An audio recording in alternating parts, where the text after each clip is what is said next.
Hey everybody, I just thought I'd come out and do a video, just basically around, obviously everyone's talking about the caseworkers whistleblowing news article on our TV, and I just wanted to come out and talk about it because a lot of those that know me really well know that my advocacy journey was started due to a lot of underhanded things that happened. So that wasn't surprising at all. We all know that there's lots of gatekeepers out there, there's lots of systems and things that are put in to control money, to stop people spending so much. But I don't think it's just about money per se as either. I think there's also a control about money in itself. No, not money in itself, control in itself, sorry. Because there are times where I see it where the LA are wanting to actually go for a more expensive option, and the only option I can see is control. And this is one of the biggest problems. I know myself as a parent going through what we've been through with the accusations of fee, emotional abuse, anything they could throw at us when we were asking for support for the kids and we were applying for EHCPs was thrown at us. And because of that, and being neurodivergent, I found myself investigating the law, educating myself in how best to support my children, how best to support the family situation, looking into what my children need. And all that was used against me. So the more and more I made myself aware, the more and more that was used against me, and the more and more they worked to shut me down. I have 3 neurodivergent children. My eldest is 22 now, but we did have a situation when he was younger where social care was brought in. Crucially, it was when he started puberty and we'd had an escalation in his presentation. But I was actually, William was only 1 and I was pregnant with Harvey. So they brought social care in there, but not to help with the situation with the eldest. The reason they brought social care in there is because they were trying to state that we'd struggled to keep the younger 2 safe. Now, the younger 2 were never in any danger from my eldest. But yeah, and at the time I was still sat with my misdiagnosis of bipolar. Since then I've been re-diagnosed as autistic, and that my bipolar diagnosis wasn't actually correct. And my husband had an autism diagnosis. That was also used against us. And this is one of the biggest problems I have with the system, is they want you to work with them. They say they want you to be transparent. They say they're there to help you. They say they want to support you. Yet if you're honest that you're neurodivergent, if you're honest that you're autistic, you've got ADHD, you've got PDA, or any of them sort of profiles, it is used against you. I've been told that I've got a low IQ because of it. I have been told that I am unable to parent properly because of it, along with my husband being told the same. We have been told that our different brain makes us act and respond differently, which it does, but they were using it as a negative. When William was struggling to go into primary school, I was always very nurturing. I wouldn't, physically drag him into school, give him over to the teachers and walk away. That was not who I was. I would walk him in, I would be reassuring, I would get down to his level, I would talk to him, I would refuse to leave him distressed. And it got to the point where one time we'd gone into school and I was down at his level and I was just trying to talk to him and I was trying to reassure him and calm him down and re-regulate him. And I was told to get up off the floor. Get up. And so I stood up. And a teacher grabbed my child. And then another teacher pushed me and my husband through the doors out into the reception area of the school. these doors lock and you can't actually access without a pass. And they then proceeded to tell us that we had to leave the school. William was screaming his head off behind these doors and banging on the doors to get out. I sat down in the reception area and said I'm not leaving until I know he's calm and he's not distressed. And I got told that they would call the police on me for trespassing if I didn't leave. So I had no choice but to leave. My husband went back to later on and said he wanted to see him to make sure he didn't need, just to look through the door, and they refused. He even asked for his son back and they refused. They wouldn't give us him back. Then we had another situation where I took him to school on my own, and again he was dragged through them doors and the doors were locked and he was screaming, and I ran out of there crying. I was on my own and I felt intimidated. There was actually another parent sat in the reception area waiting for somebody who actually came out after me, and she said she couldn't believe how brutal and awful that was. And that all was used against me. That was stating that I was emotionally abusive, that I should have just let them get on with it, take my child off me and control the situation because I didn't have a clue what I was doing, and that the reason my child was distressed was because I was trying to calm him down and regulate him, etc. And basically if they just dragged him away from me, he'd soon calm down and all would be fine. But on the outside he might appear to calm down, and they told me he calmed down, but I have my doubts about that because they told me he calmed down when we sat in the reception area and we could still hear him in the corridor screaming the school down. I had random older children coming up to me telling me that my son cried all day in school, and when I asked school about it they told me it wasn't true and that all the children were lying. And when my son expressed distress to me and that he was struggling, again, they told me it wasn't true. It's the same with toileting. They told me that he was fully toilet trained and never had an accident in school, yet come home with practically a suitcase full of soiled and wet clothes every single day. Even when he was just going in for an hour, he ended up coming home with several wet clothes. And there were times he'd walk past the head teacher in SEN with big wet patches down his pants when he was coming out of school. But it was all me. They even had the SEN ringing up the paediatrician requesting that they removed his autism diagnosis because in the school's opinion he wasn't autistic. And that is where my biggest concerns comes in with the new things that are coming in, because at the end of the day there's more powers being given to school staff around these safeguarding issues, yet in the first place they couldn't manage them. Yet the problems that was going on, their level of expertise is not enough for a SENCO to think they can to ask a paediatrician to remove a diagnosis that's been made is wrong. How can she sit there and say that she knows better than a group of panel members that have made a diagnosis decision along, and William's paperwork for his diagnosis started when he was 2. His diagnosis was made when he was 5. There was 3 years worth of evidence to prove that diagnosis was accurate. Yes, his presentation wasn't typical of autism, which we now know is because of his PDA profile, but it was there. There were also documents shared with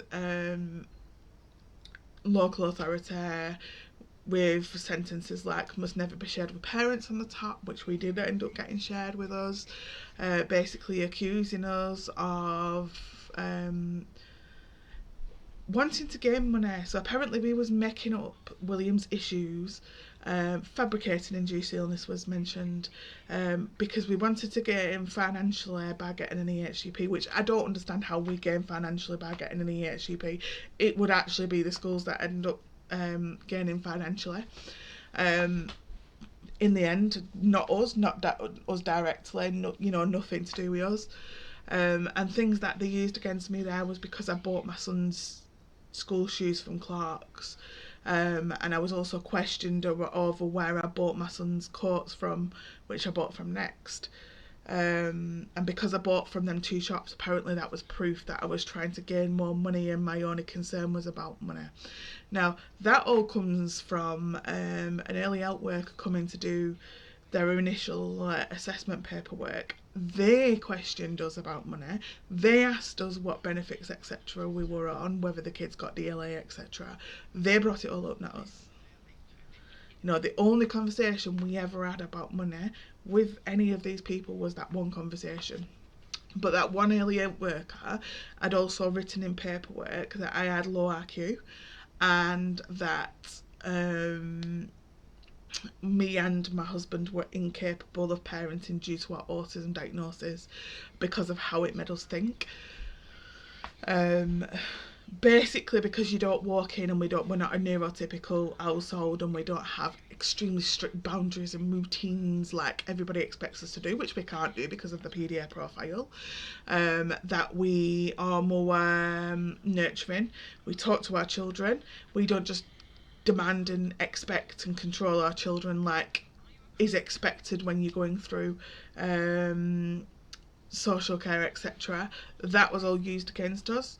The fact that I had made myself aware of the best ways to support my children, the best ways to gain the right support in education for my children, and I was aware of the law was all used against me.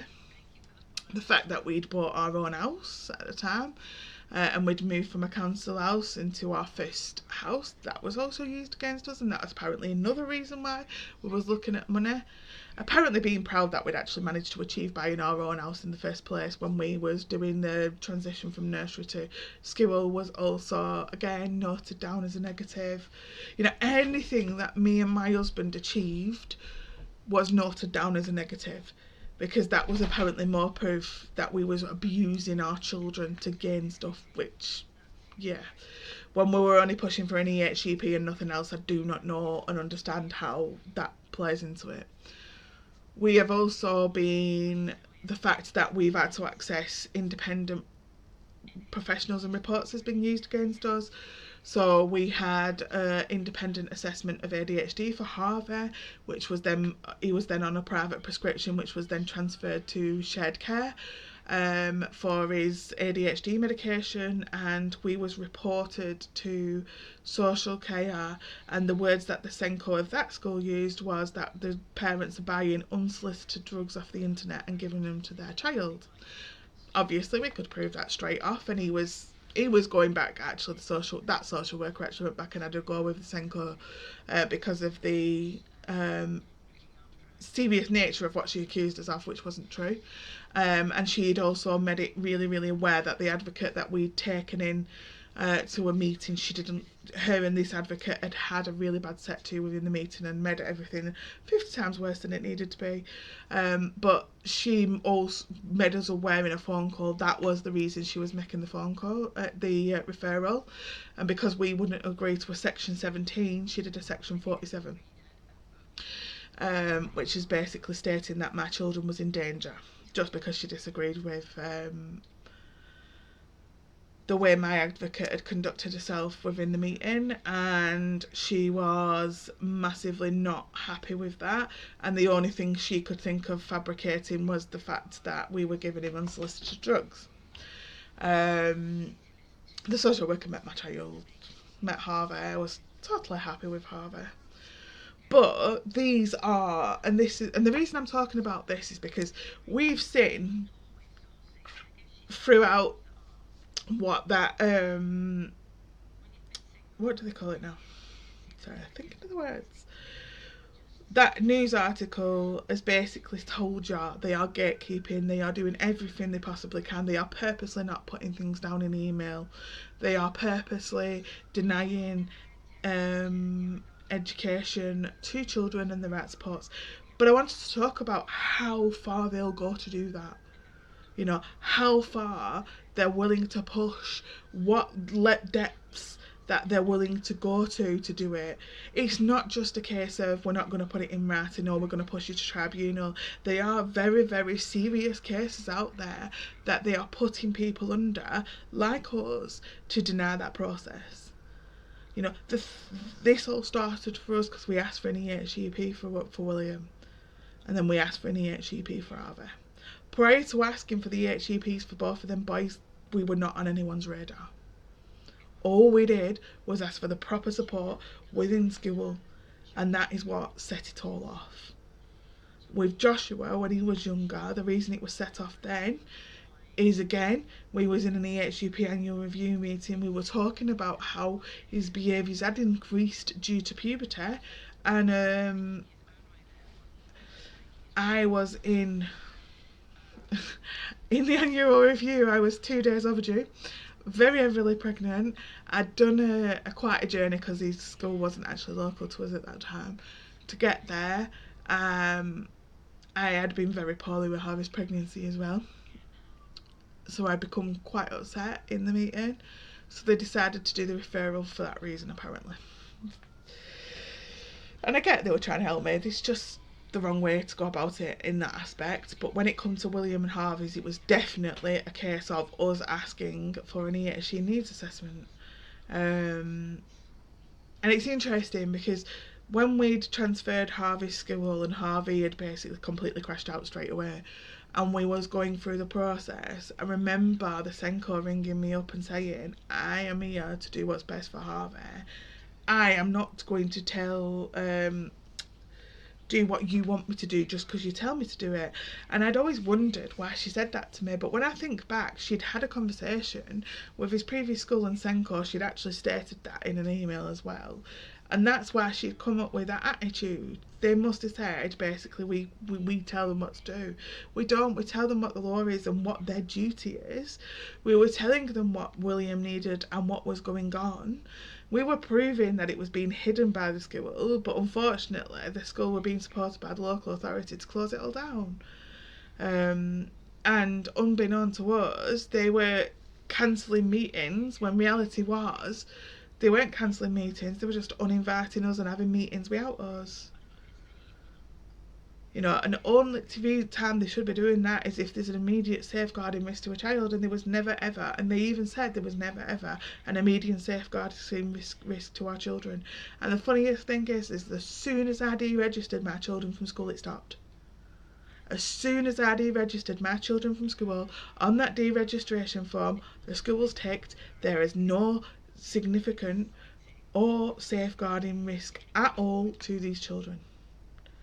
So as soon as I stopped it being their problem, everything stopped. Because they thought, oh, home education, she's going away. Unbeknown to them, I didn't go away. I home educated, but I still carried on fighting for the right placements, and I just took the school out of the equation, and then the LA tried to carry it on. Unfortunately for us, the first refusal to assess was upheld in tribunal because the judge was looking more at all of the safeguarding stuff that the school had done rather than my child's needs.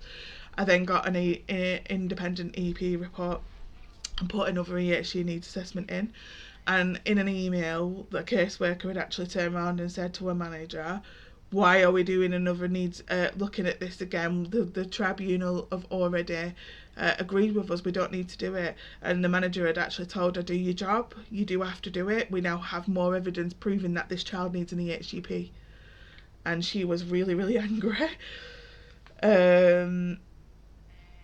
that we had gained that evidence, but there were never any evidence from school, you see. The only evidence that the local authority had was a pen profile from the school's EP, where they're talking about a child with no identifying details on what they were dealing with. So they had no idea that who my son was, what his actual needs were. They'd never met him. All they had was a bit of information the school had shared with him, and basically what this EP was saying and the school had fed to them was the child just needs to get into school and get on with it. And that was not the case. William was an absolute mess, if I'm honest. There were even times where he'd come out of school where he'd been left soiled and wet, and he was that sore he was struggling to walk. If I'd sent him in school for that, that would have been an immediate safeguarding risk. I'd have never done it. Never done it. But this is why I do what I do, and this is why I decided to use my evidence to support people, because of how bad it goes. I don't do the social care side of stuff per se, but I do the education side of stuff and the support that I can do. When it comes to EHCPs, meetings, tribunals, fighting it, that's what I've done for my children, and I'm using what I've done for my children, and now my many years of experience in a professional capacity to support all you lot. I do fear the changes that are coming in are... I don't fear, actually. When you read the changes that are coming in, it is basically agreeing and making these antics lawful, and that's what we need to stop, and that's what needs to be understood. Yes, we have a whistleblower that's come out and has admitted all of this, but if you look at what they're bringing forward in legislation from the government, they're legalising all of this behaviour. They're allowing the local authorities to get on with doing what they do, which is denying children support and pushing into the wrong places, blaming parents for SEN children's difficulties. That is what needs to stop. They say it's a transparent system. They say they're here to help us. They say they're here to do what's best for the child, but they're not. They're not. This is all about control and money. This has absolutely nothing to do with the well-being of our children. And what they're actually going to do is create a more dependent generation of children that are going to need so much support because they have failed them. And that's what we need to stop.